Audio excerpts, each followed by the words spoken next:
Hello student, कैसे हैं आप लोग। आई होप कि आप बहुत ही अच्छे होंगे। तो आज इस वीडियो में हम बात करने वाले हैं आईसीआर यूजी 2022 में बहुत से स्टूडेंट्स को डॉक्यूमेंट्स को लेके बहुत सी डाउट्स हैं। तो इस वीडियो में हम आपकी सभी डाउट्स है वो सोल्व कर देंगे। और साथ ही साथ जो स्टूडेंट्स आईसीआर की काउंसलिंग में पार्टिसिपेट करने वाले हैं, तो अभी आपका रैंक कार्ड है वो जल्द ही आपका इस वीक में रिलीज कर दिया जाएगा। ठीक है, आई थिंक इस वीक में आपका रिजल्ट काउंसलिंग अपडेट भी है वो रेगुलर आपके जो ऑफिशियल साइट है उस पर दे दिया जाएगा। ठीक है, तो जो स्टूडेंट्स हमारे चैनल पे पहली बार आए हैं वो चैनल को जरूर सब्सक्राइब कर लीजिए। जैसे ही कोई अपडेट आपका रैंक कार्ड को लेके या काउंसलिंग को लेके अपडेट आएगा तो सबसे पहले आपको हमारे यूट्यूब चैनल पे अपडेट कर दिया जाएगा। तो इस वीडियो में जो डाउट, बहुत से स्टूडेंट्स को जो डाउट है कि काउंसलिंग के टाइम कौन कौन से डॉक्यूमेंट्स चाहिए होंगे। बहुत से स्टूडेंट ऐसे हैं जिनको इस बार जो है 12th पास किया तो उनके पास ओरिजिनल मार्कशीट नहीं है, तो उनकी प्रॉब्लम कैसे सोल्व होगी, सारी डिटेल इन्फॉर्मेशन आपको इस वीडियो में मिलने वाली है। और जितने भी प्रॉब्लम्स डॉक्यूमेंट्स को लेके हैं वो इस वीडियो में आपको सोल्व हो जाएगी। तो सारे पूरे वीडियो को आप अच्छे से देखिए और जितना भी आपका डाउट्स है वो क्लियर हो जाएगा। और यदि किसी स्टूडेंट्स को फिर भी कोई डाउट रहता है तो कमेंट बॉक्स में कमेंट करके आप डिस्कस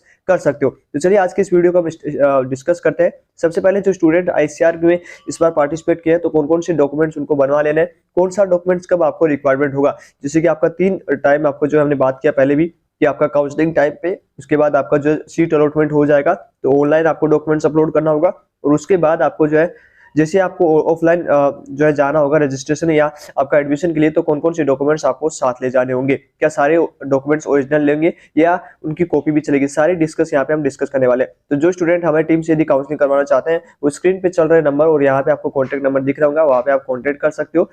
और आपका जो चॉइस फिलिंग का चार्ज 300 रहेगा और कंप्लीट काउंसलिंग प्रोसेस का आपका 500 चार्ज रहेगा। ठीक है, तो जो स्टूडेंट वही स्टूडेंट कांटेक्ट करें जिनको काउंसलिंग करवाना हो। तो चलिए आगे की ओर बढ़ते हैं। सबसे पहले हम बात करते हैं कि आपको डॉक्यूमेंट्स कब कब रिक्वायर्ड होगा। तो सबसे पहले आपको रिक्वायर्ड होगा काउंसलिंग टाइम पे, जब आप काउंसलिंग में पार्टिसिपेट करेंगे तो आपको डॉक्यूमेंट्स चाहिए होंगे। आप कौन से डॉक्यूमेंट्स चाहिए होंगे वो भी हम बात करेंगे। उसके बाद में आपको अलॉटमेंट लेटर, जब आपको कॉलेज अलॉट हो जाएगी तो कौन से डॉक्यूमेंट्स है आपको रिक्वायर्ड होंगे। उसके बाद जब आपको कॉलेज ऑफलाइन आपको एडमिशन करवाना होगा तो आपको कौन से डॉक्यूमेंट्स की रिक्वायर्ड होगी, ये हम डिस्कस करेंगे। तो चलिए आगे की ओर बढ़ते हैं। सबसे पहले हम बात करते हैं आपको एट द टाइम आप काउंसलिंग टाइम में जाओगे तो कौन कौन सा आपका डॉक्यूमेंट्स रिक्वायर्ड होगा।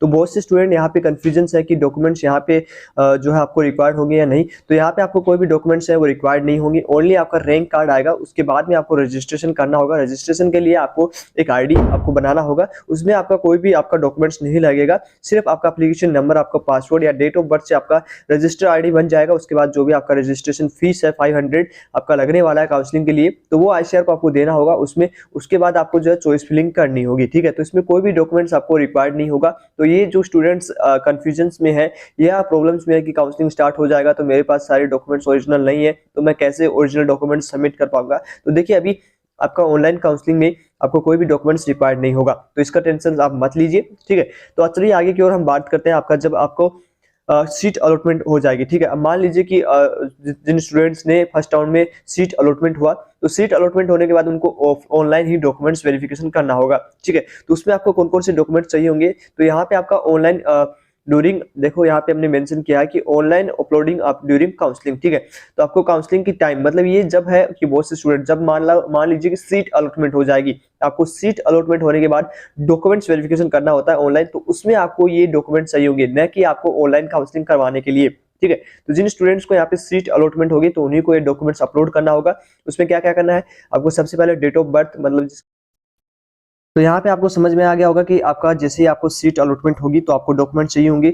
10th का मार्कशीट आपके पास है या डेट ऑफ बर्थ है तो आपको लगा देना है। उसके बाद में आपका 10th का और 12th का मार्कशीट, ओरिजिनल मार्कशीट आपको चाहिए होगा। अब बहुत से स्टूडेंट्स के पास ये जो इस बार 12th पास किए तो उनके पास जो है अभी ओरिजिनल मार्कशीट नहीं है, तो वो जो आपका डिजिलॉकर पे आपके पास जो मार्कशीट है उसको अपलोड कर सकते हो, बट वो ओरिजिनल मार्कशीट नहीं होने के कारण आपका रिजेक्ट भी हो सकता है। तो आई थिंक आपका जब भी सर्टिफिकेट आ जाएगा तो आपको ओरिजिनल सर्टिफिकेट आपको देना होगा। जब भी आप कॉलेज में अपना एडमिशन के लिए जाओगे तो वहां पे आप परमिशन लेके अपना जो भी डेट है वो पोस्टपोन करवा सकते हो, बट आपको आई थिंक आपको जो है जल्द से जल्द अपना जो है ओरिजिनल मार्कशीट है वो आपके पास होना चाहिए। ठीक है, उसके बाद आपके पास टीसी एंड मार्कशीट होना चाहिए। टीसी आप जो है जब भी अपने स्कूल या जहां भी आप इस बार इसी टाइम पे आप स्टडी कर रहे हो, चाहे आप कॉलेज में स्टडी कर रहे हो, तो वहां से आप टीसी एंड माइग्रेशन सर्टिफिकेट ले सकते हो। उसके बाद आपका एडमिट कार्ड होना चाहिए, वो भी आपका एडमिट कार्ड ओरिजिनल और जो आपने एनटी की ऑफिशियल साइट से आपको मिला था। ठीक है, उसके बाद में आपका रजिस्ट्रेशन फीस कंफर्मेशन पेज, जब आपने एप्लीकेशन फॉर्म फिल किया था तो आपको एक कंफर्मेशन पेज मिला था जिसमें आपका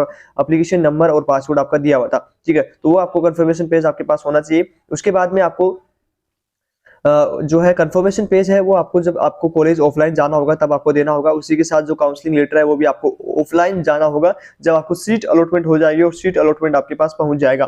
ठीक है, तो ये सारे डॉक्यूमेंट्स आपको जो है देने होंगे जब आपको सीट अलॉटमेंट होके ऑफलाइन बुलाया जाएगा। तो कौन कौन से ऑफलाइन जब आपको बुलाया जाएगा तो उसको कंफर्मेशन पेज आपको ऑफलाइन में देना होगा। उसके बाद काउंसलिंग में अलॉटमेंट लेटर आपको वहां पे जब आपको ऑफलाइन बुलाया जाएगा तब आपको दिया जाएगा। ठीक है, उसी के साथ आपको जो अलॉटमेंट आपका हो गया।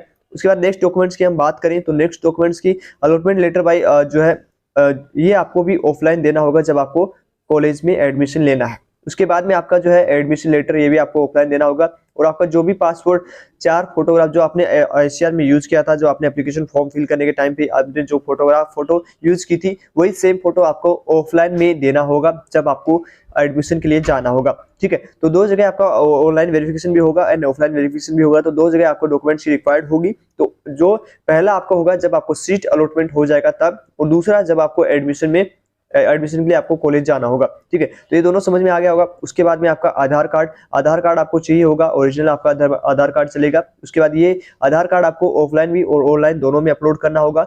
उसके साथ ही आपको कैटेगरी सर्टिफिकेट आपके पास होना चाहिए। जो भी student EWS, OBC, SC and ST से हैं उनको अपने पास 6 मंथ पुराना आपके पास जो है सर्टिफिकेट नहीं होना चाहिए। और ये जो है आपका सर्टिफिकेट ओरिजिनल आपका सेंट्रल का सर्टिफिकेट होना चाहिए। यदि किसी के पास नहीं है तो ओरिजिनल सर्टिफिकेट बनवा लीजिए। ओके, उसके साथ ही कैरेक्टर सर्टिफिकेट ये आपको स्कूल से मिल जाएगा। यदि किसी के पास नहीं है तो ई मित्र के साथ अपने आसपास की ई मित्रशिप बनवा लीजिए। उसके साथ ही आपको डॉक्यूमेंट्स हमने बताया, मेडिकल सर्टिफिकेट आपका हो चुका है। यदि आप फिजिकली फिट भी है तो भी आपको मेडिकल सर्टिफिकेट आपको चाहिए होगा, आसपास के अस्पताल से जाके बनवा सकते हो। ओके, तो ये सारे डॉक्यूमेंट्स आपको रिक्वायर्ड होंगे। मैंने जो डिस्कस किया है कि डॉक्यूमेंट्स आपको दो ही जगह चाहिए होंगे, जब ऑफलाइन और ऑनलाइन। ऑनलाइन आपका जब होगा जब आपको सीट अलॉटमेंट हो जाएगी, और उसके बाद ऑफलाइन जब होगा जब आपको जो है एडमिशन के लिए जाना होगा। अब जो स्टूडेंट ये सोच रहे हैं कि काउंसलिंग के टाइम में डॉक्यूमेंट चाहिए होंगे, तो काउंसलिंग के टाइम में आपको कोई भी डॉक्यूमेंट्स नहीं चाहिए होंगे। जब आपको सीट अलॉटमेंट हो जाएगी, जिन स्टूडेंट्स को सीट अलॉट होगी केवल वही स्टूडेंट है डॉक्यूमेंट्स के लिए जाएंगे। ठीक है, तो आई थिंक ये सारा सब कुछ समझ में आ गया होगा।